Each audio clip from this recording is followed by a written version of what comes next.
corporate social responsibility, CSR, work driven by groups like Rotary or by companies like IBM that are saying we need to invest in the generation of the future, not just because it's our workforce, but because it's the right thing to do.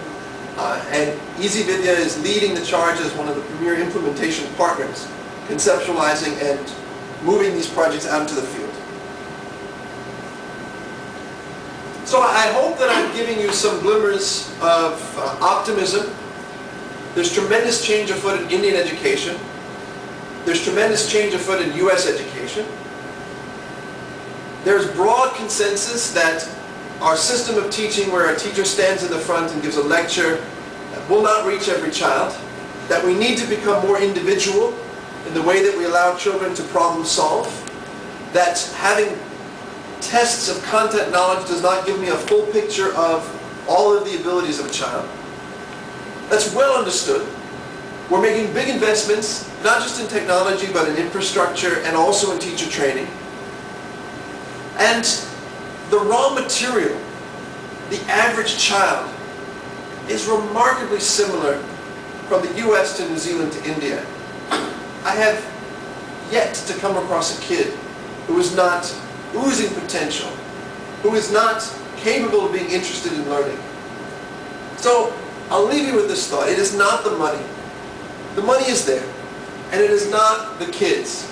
Given the right environment, given the right attention and care, given the right expectations for what they should be doing, they do extremely well.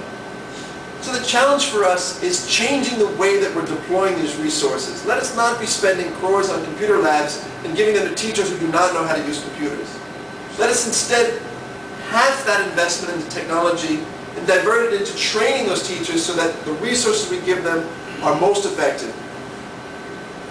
And I have a fantastic Indian classroom here on the left, full of interested and engaged kids whose spirits are about to be crushed by another lesson where they're told what to do. And I have a bunch of bored, disinterested kids here on the right in the US government classroom who are only desperate to get out of school because they're fundamentally not that interested. And I look at them both and I say, neither is any better or any worse. These are kids and they just don't know. So it's our job as responsible adults to help them. So thank you so much for inviting me here for the talk. I love to speak about these kinds of topics, and I'm happy to answer any questions you might have.